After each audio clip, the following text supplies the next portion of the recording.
नमस्कार, ये आकाशवाणी पटना है। अब आप खालिद रशीद से प्रादेशिक समाचार सुनिए। पहले मुख्य समाचार।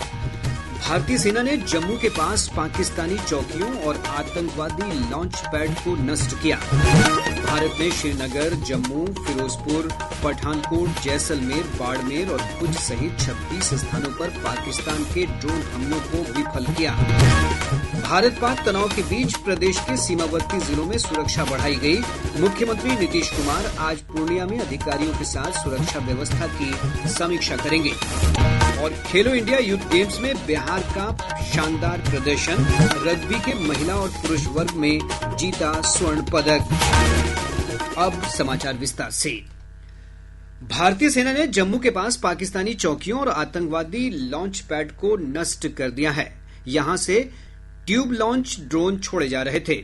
इसके अलावा सेना ने पाकिस्तान से लगी अंतर्राष्ट्रीय सीमा और नियंत्रण रेखा पर स्थित बारामूला से भुज तक 26 स्थानों पर ड्रोन हमलों को विफल कर दिया। इनमें वे ड्रोन भी शामिल हैं जो रिहायशी और सैनिक ठिकानों के लिए खतरा बन सकते थे। रक्षा सूत्रों के अनुसार इन स्थानों में बारामूला, श्रीनगर, अवंतीपुरा, नगरोटा, जम्मू, फिरोजपुर, पठानकोट, फजिल्का, लालगढ़ जट्टा, जैसलमेर, बाड़मेर, भुज, कुआरबेट और लखी नाला शामिल हैं। हथियारों से लैस ड्रोन के माध्यम से फिरोजपुर, अमृतसर और पठानकोट सहित पंजाब के सीमावर्ती जिलों में हमला करने की कोशिश की गई है, लेकिन भारतीय सुरक्षा बलों ने सफलतापूर्वक इन प्रयासों को नाकाम कर दिया। हालांकि फिरोजपुर में ड्रोन से एक मकान को नुकसान पहुंचा है और 3 लोग घायल हो गए हैं। इन्हें अस्पताल में भर्ती करा दिया गया है और उनके सुरक्षित होने की खबर है। फिरोजपुर पुलिस प्रमुख भूपेंद्र सिंह सिद्धू ने बताया कि यह ड्रोन से प्रभावित मात्र एक घटना है और सेना ने ज्यादातर ड्रोन हमलों को निष्क्रिय कर दिया है। ब्यौरा हमारे संवाददाता से। भारतीय सशस्त्र बल पूरी तरह सतर्क है और ड्रोन खतरों का ड्रोन रादी प्रणाली का इस्तेमाल करके नाकाम किया जा रहा है। साथ ही स्थिति पर कड़ी नजर रखी जा रही है और जहां जहां आवश्यक है वहां तुरंत कार्रवाई की जा रही है। सीमा क्षेत्र में रहने वाले लोगों को घरों में रहने, अनावश्यक रूप से बाहर न निकलने और कड़े सुरक्षा मानकों का पालन करने की सलाह दी गई है। निर्देशों में कहा गया है कि लोगों को घबराने की जरूरत नहीं है, बल्कि केवल सजग और चौकस रहने की आवश्यकता है। भारतीय विमानपत्तन प्राधिकरण ने 15 मई तक देश के उत्तरी और पश्चिमी क्षेत्रों में 32 हवाई अड्डों से उड़ानें अस्थायी रूप से बंद करने की घोषणा की है। इन हवाई अड्डों में अमृतसर, चंडीगढ़, जम्मू, श्रीनगर, भुज, जामनगर, जैसलमेर और पठानकोट शामिल है। आनंद कुमार के साथ भानु प्रताप सिंह, आकाशवाणी समाचार, दिल्ली।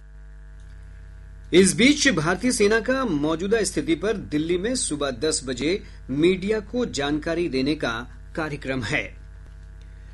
पाकिस्तान ने बृहस्पतिवार की रात को लगभग 400 ड्रोन का इस्तेमाल कर लेह से लेकर सरक्रीक तक 36 स्थानों पर घुसपैठ की कोशिश की। भारतीय सशस्त्र बलों ने काइनेटिक और नॉन काइनेटिक तरीकों का इस्तेमाल कर इनमें से कई ड्रोन को मार गिराया।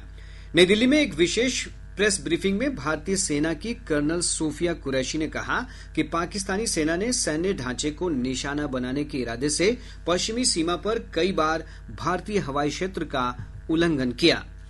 अंतर्राष्ट्रीय सीमा और नियंत्रण रेखा पर लेह से लेकर सरक्रीक तक 36 स्थानों पर 300 से 400 लगभग ड्रोनों का इस्तेमाल घुसपैठ का प्रयास करने के लिए किया गया। भारतीय सशस्त्र बलों ने काइनेटिक व नॉन काइनेटिक साधनों का उपयोग करके इनमें से कई ड्रोन्स को मार गिराया। इतने बड़े पैमाने पर हवाई घुसपैठों का संभावित उद्देश्य वायु रक्षा प्रणालियों का परीक्षण करना और खुफिया जानकारी इकट्ठा करना था। ड्रोन के मलबे की फोरेंसिक जांच की जा रही है। प्रारंभिक रिपोर्ट्स से पता चलता है कि वे तुर्की के असीस गार्ड सोंगर ड्रोन्स हैं। विंग कमांडर व्योमिका सिंह ने बताया कि पाकिस्तानी हमले के जवाब में भारत ने हथियारों से लैस ड्रोन से पाकिस्तान के 4 हवाई रक्षा ठिकानों पर हमला किया और इनमें से एक ड्रोन ने पाकिस्तान के एडी रडार को नष्ट कर दिया। उन्होंने कहा कि पाकिस्तान ने भारी तोपों और सशस्त्र ड्रोनों का उपयोग करके नियंत्रण रेखा के पार गोलाबारी भी की, जिसमें भारतीय सेना के कुछ जवान हताहत हुए और घायल हुए। उन्होंने कहा कि भारत की जवाबी कार्रवाई में पाकिस्तानी सेना को भी काफी नुकसान हुआ है। इस अवसर पर विदेश सचिव विक्रम मिस्री ने कहा कि पाकिस्तान द्वारा हमलों से इनकार करना उसके दोहरे रवैये का एक और उदाहरण है। उन्होंने गुरुद्वारों, कॉन्वेंट और मंदिरों सहित पूजा स्थलों को निशाना बनाने और उन पर गोलीबारी करने के लिए पाकिस्तान की आलोचना की और इसे पाकिस्तान का किसी भी निचले स्तर तक पहुंचना बताया। भारत पाक तनाव के बीच मुख्यमंत्री नीतीश कुमार आज पूर्णिया में सीमावर्ती जिलों के प्रशासनिक और पुलिस अधिकारियों के साथ बैठक करेंगे। प्राप्त जानकारी के अनुसार मुख्यमंत्री श्री कुमार सुरक्षा और सतर्कता तैयारियों का जायजा भी लेंगे। मुख्यमंत्री कल रक्सौल में सुरक्षा बैठक करेंगे। इस बीच हालात को देखते हुए बिहार में भी हाई अलर्ट है। इस दौरान भारत नेपाल के सीमावर्ती जिलों पूर्वी चंपारण, पश्चिमी चंपारण, सीतामढ़ी, मधुबनी, सुपौल, अररिया और किशनगंज में सुरक्षा बढ़ाने के निर्देश दिए गए हैं। साथ ही पटना, गया, बेगूसराय, कटिहार और पूर्णिया में नागरिक स्वयंसेवक, सिविल डिफेंस वॉलंटियर की संख्या बढ़ाने को कहा गया है।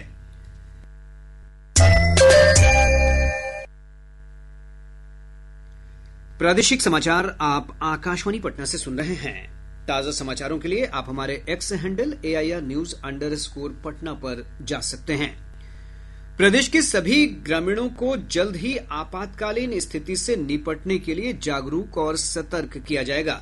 विकास आयुक्त सह आपदा प्रबंधन विभाग के अपर मुख्य सचिव प्रत्यय अमृत ने कहा कि मॉक ड्रिल और ब्लैकआउट का अभ्यास जिला, अनुमंडल से लेकर गांव स्तर तक किया जाएगा। उन्होंने कहा कि नागरिक सुरक्षा कोर के स्वयंसेवकों की संख्या बढ़ाई जाएगी और इनका मानदेय प्रतिदिन 400 रुपए से बढ़ाकर 700 रुपए किया जाएगा।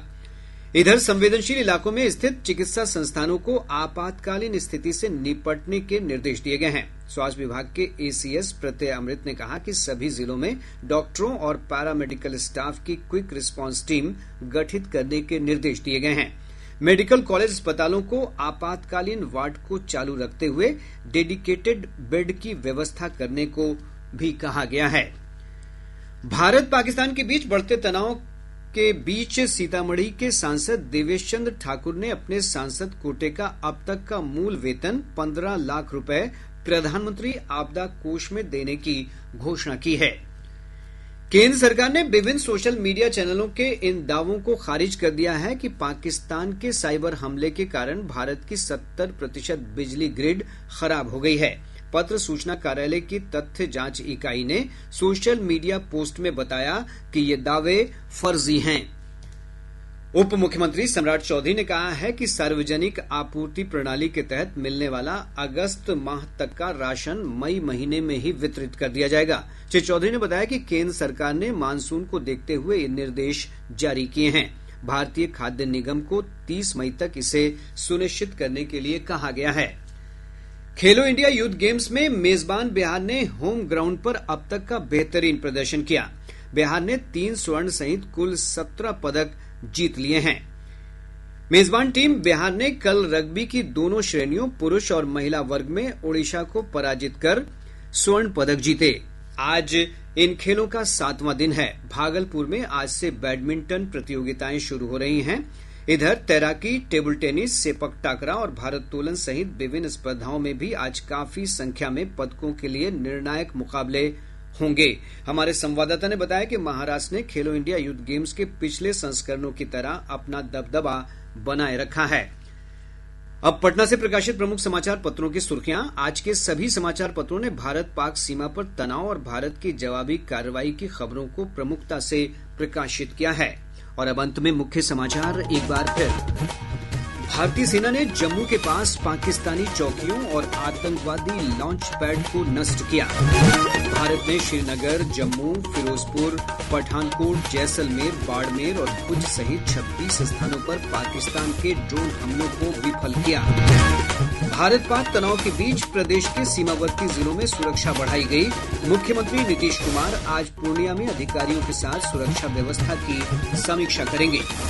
और खेलो इंडिया यूथ गेम्स में बिहार का शानदार प्रदर्शन, रग्बी के महिला और पुरुष वर्ग में जीता स्वर्ण पदक। इसके साथ ही आकाशवाणी पटना से प्रसारित प्रादेशिक समाचार का ये अंक समाप्त हुआ।